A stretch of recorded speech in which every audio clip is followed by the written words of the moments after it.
Well, when I approach the house, and normally I always carry a screwdriver with me, screwdriver or a knife, and you probably go to the windows. I find are easier, like where maybe there's a lot of bushes around the house. It's camouflage.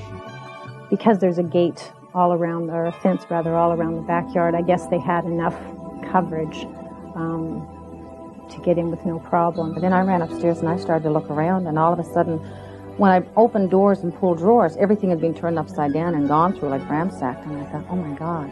My bed had been tossed aside, and all my jewelry had been tossed front, left, and center. I can't describe to you the anger that I felt and the disbelief that it had happened, that someone had come into my house and touched my things and had stolen things that mattered so much to me.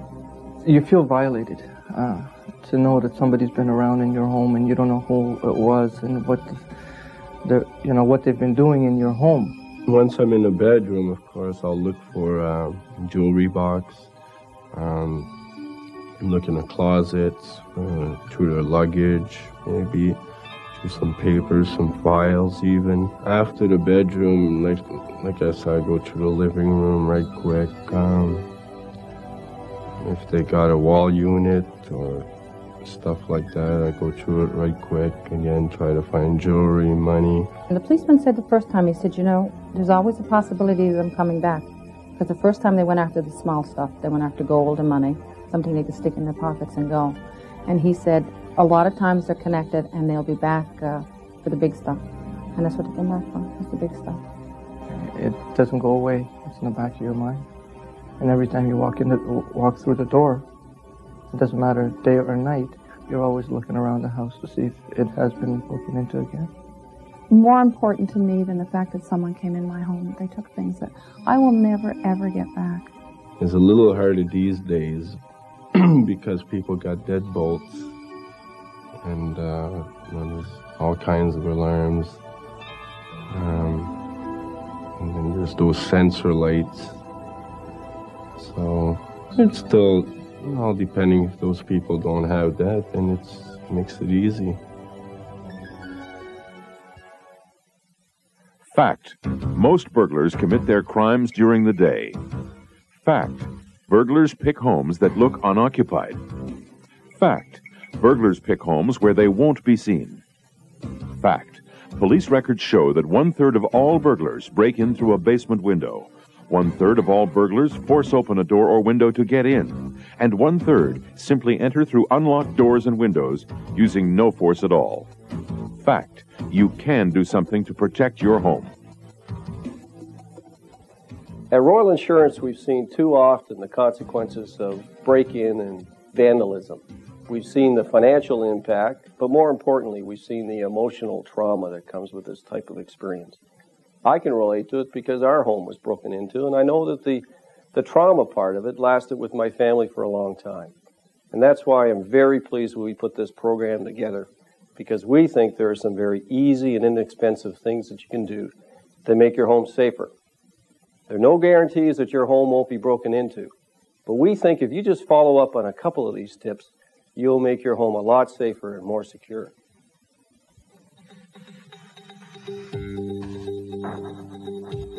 Perhaps the best way of determining what you need to do to make your home safe from burglars is to look at your home from a burglar's point of view. What are the vulnerable areas of your home? Well, first, let's take a look at your perimeter, the outside areas of your home. What should you do or not do to keep prowlers away? If you have a lot of shrubbery around your house, you may be giving a burglar the privacy he needs to break in undetected. It's a good idea to keep your bushes cut back and don't plant any large bushy trees near the house, especially around doors. And if you're deciding on a fencing style for your yard, keep in mind that if you can't see out, others can't see in. Keeping your doors and windows visible is a crucial element of crime-proofing. If you don't, you're only helping a burglar to do his work in privacy. If a burglar makes it into your yard, he is going to look for an easy entry point, and you may be surprised how resourceful a thief can be.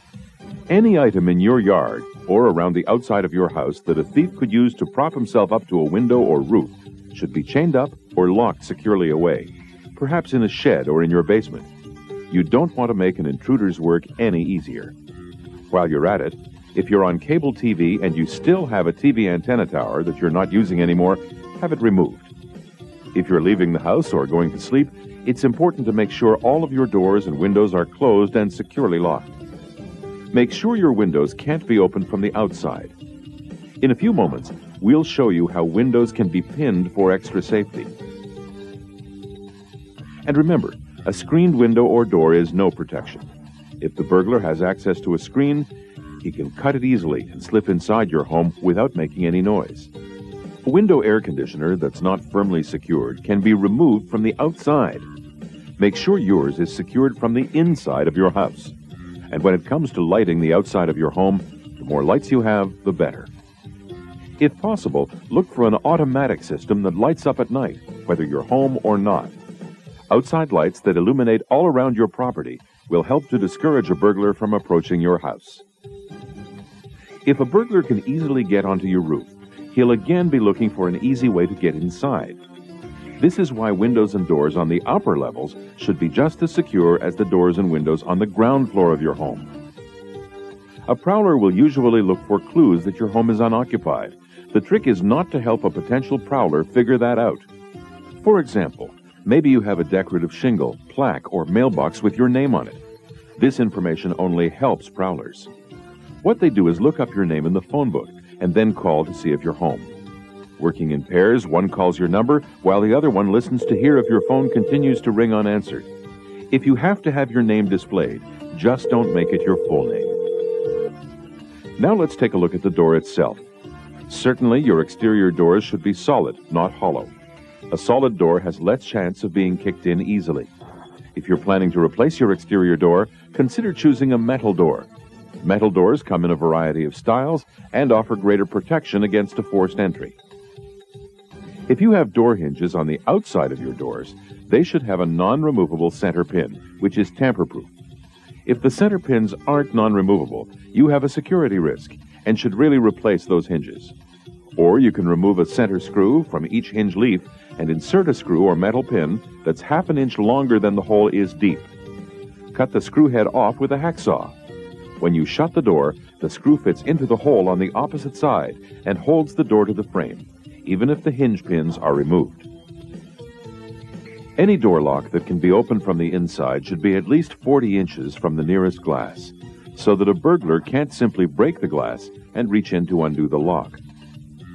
Wherever you can, replace any glass in your outside doors with laminated or tempered glass, or cover it with acrylic or polycarbonate plastic, which resists breaking. These materials are usually available from your local hardware or building supply store. Let's take a look now at door locks. If you don't already have a deadbolt lock, think seriously about installing one.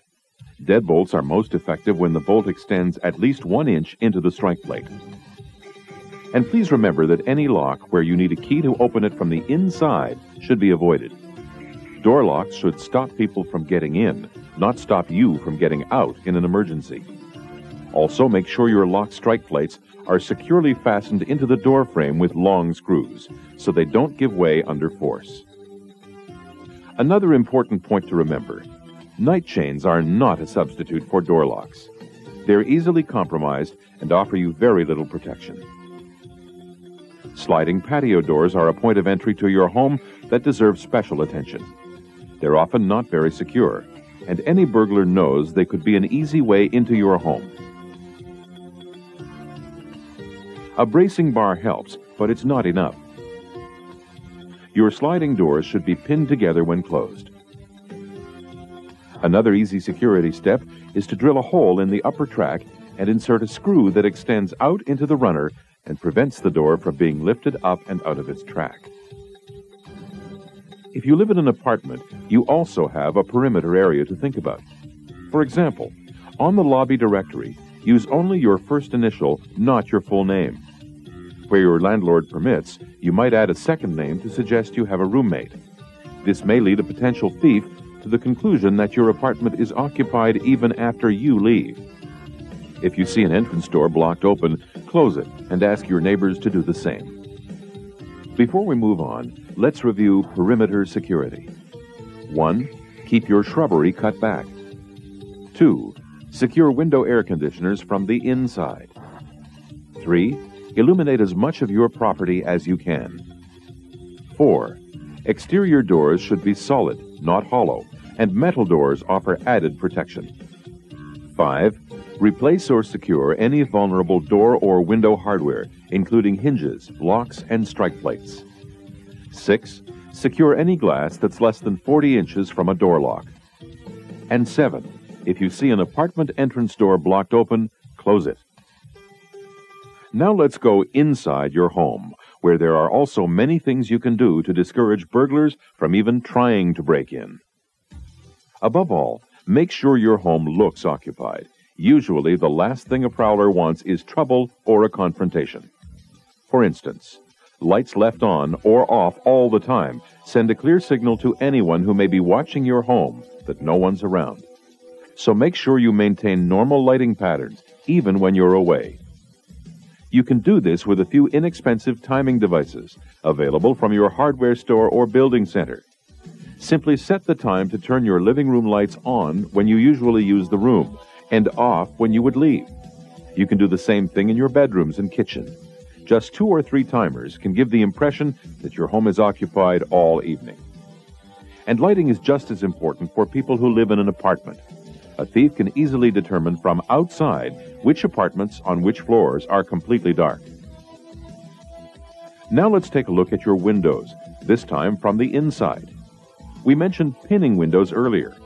Pinning is a method of securing together your inner and outer window frames. Simply drill a hole through both window frames and insert a slightly smaller metal pin. This secures the 2 windows together, making it difficult for someone to open them from the outside. But please remember this important point. The pin must be easily removable in case you need the window for an emergency exit. Basement windows are a favorite point of entry for burglars. Hinged security bars are reasonably priced and a good deterrent, and you can lock them from the inside. Remember to keep the key nearby for emergency exits. Be sure to hide the key from outside view. If you live in an apartment, always keep your entry door locked, and make sure your windows and balcony door are locked as well when you're out. Don't assume a thief can't reach your balcony. And a simple thing, if you have blinds or curtains, get into the habit of closing them at night. Police warehouses like this one are full of stolen property that's been recovered, but can't be traced to the owner. When that happens, unreturnable property is eventually sold at a public auction. An easy way for you to identify your valuables is to mark them indelibly.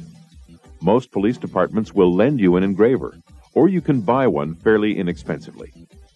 Engrave or permanently mark your driver's license or social insurance number on all your valuables. You can also get decals for your door from police that state your property is identified.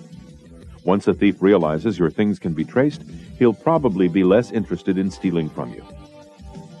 If your stolen property is recovered, the engraved numbers will help police get it back to you. If you've lost or mislaid your serial number registration, the engraving will also allow you to prove the recovered item is indeed yours.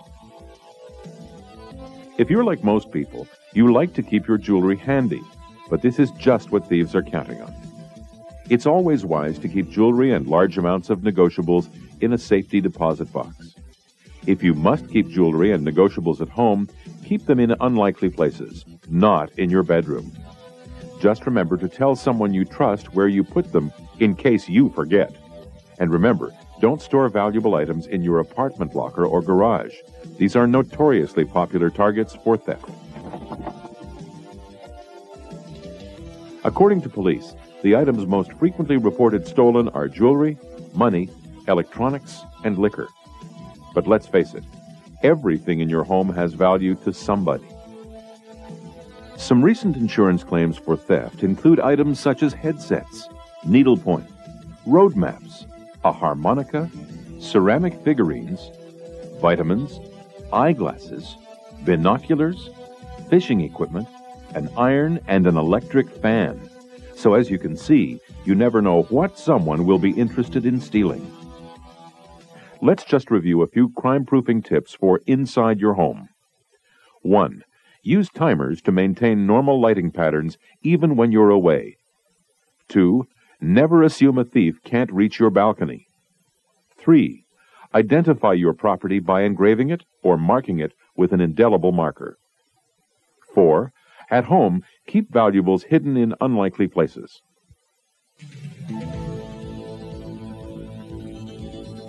Many break-and-enters take only a few minutes, so anything that slows down potential thieves can discourage them from entering your home.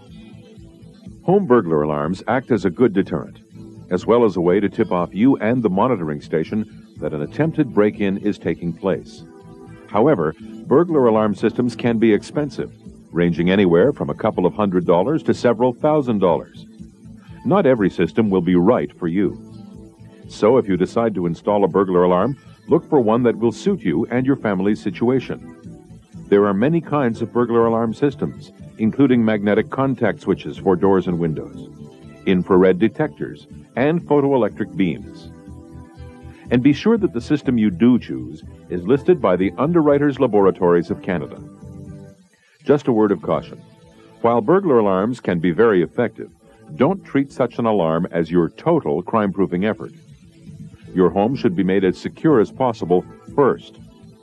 A burglar alarm should be considered as an addition to your other security measures, not as a replacement for them. Alarm system is on level 3. Even though you may be going away on vacation, you should never take a holiday from crime-proofing. Before you leave for any length of time, here's a short checklist of tips that can help keep your home looking occupied while you're gone. Have your mail delivery stopped, or have it picked up by a friend or neighbor every day. Be sure to maintain normal inside-outside lighting. Don't leave lights on continuously. Arrange to have your grass cut or your snow shoveled in winter, and any flyers removed from your property. And remember to cancel any deliveries that are likely to arrive while you are away. It's a good idea to ask your neighbors to park in your driveway, and even to put one of their garbage bags in front of your house on collection day. If you live in an apartment, make sure your balcony doors and windows are locked, and ask a neighbor to pick up flyers left in the hall in front of your door. Be sure to turn the ringer down on your phone. If a prowler is outside and hears your phone ring unanswered, he'll know you're not home. When you're traveling, avoid using your home address on your luggage tag. Use a work address instead. Otherwise, you may be making it easy for someone to locate your unoccupied house or apartment. Try not to talk about vacation plans with strangers or service people. However, it's a good idea to have people you trust keeping an eye on things. Tell your neighbors or your apartment superintendent, 1, that you'll be away, 2, for how long, and 3, whether anyone will be staying in your home. If possible, leave a number where you can be reached with your neighbors. Finally, let's go over some good general tips that you can adopt to make your home a safer place. Do your own inspection. Walk around your house and look at it as if you were a prowler trying to break in. If you see a weak point, take action.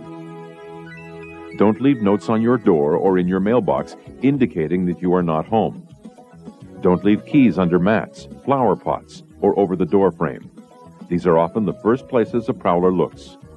Don't leave cash or handbags in view. Lock your doors when you are at the other end of your home or in the yard.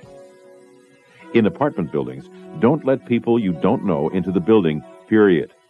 Try to remember to leave a radio on when you are away from your home for a short period of time. For longer periods, put it on a timer. Dogs, even small ones, can be a good deterrent to thieves. Get to know your neighbors. This is especially important in apartments, where it is very easy to go about your life without having the opportunity to meet them. Make a point of it. If your street or apartment building has a neighborhood watch organization, think about joining it. If it doesn't, talk to your neighbors about starting one. Take an inventory of your home and keep it up to date, complete with serial numbers, including your credit cards and important papers, any appraisals or receipts, and keep them in a secure place or with a trusted third party. In the event of a fire or burglary, this list will be invaluable in replacing your possessions. It's also a great idea to videotape or photograph your belongings and keep the tape or pictures in a secure place, such as a safety deposit box. In the event that your home is broken into, immediately call the police. Never enter your home if you suspect a burglar could still be inside. Go to a neighbor and call police from there. And never confront a burglar or block the exit route. The most important thing to remember about crime-proofing is that burglary is almost always a crime of opportunity. So anything you can do to improve your home's security will help to reduce the opportunity for theft. Crime-proofing doesn't have to be expensive. In fact, many of the tips we've shown you in this program cost nothing but a few moments of your time. As you look around your home and inspect it for weak spots, here are 3 key points to guide your crime-proofing efforts. 1. Make your home look occupied. 2. Make your home visible to neighbors and passers-by. 3. Make it as difficult as possible for someone to break in. Don't put off crime-proofing until it's too late. Do it now. Oh, I was really nervous the first couple of months afterwards. I kept calling my apartment daily, even though there was no one there, just to make someone think that someone was at home answering the phone. All your personal things have gone through. You feel so violated. I mean, and I was angry, really angry that somebody would come in and do that. They took a whole chunk of my past and a whole chunk of my daughter's past and her family too. That was the worst part. It is very, very important that people out there realize what safeguards they can have put in place before, and because after the fact, it's too late. I break into people's homes because of one reason, because I can.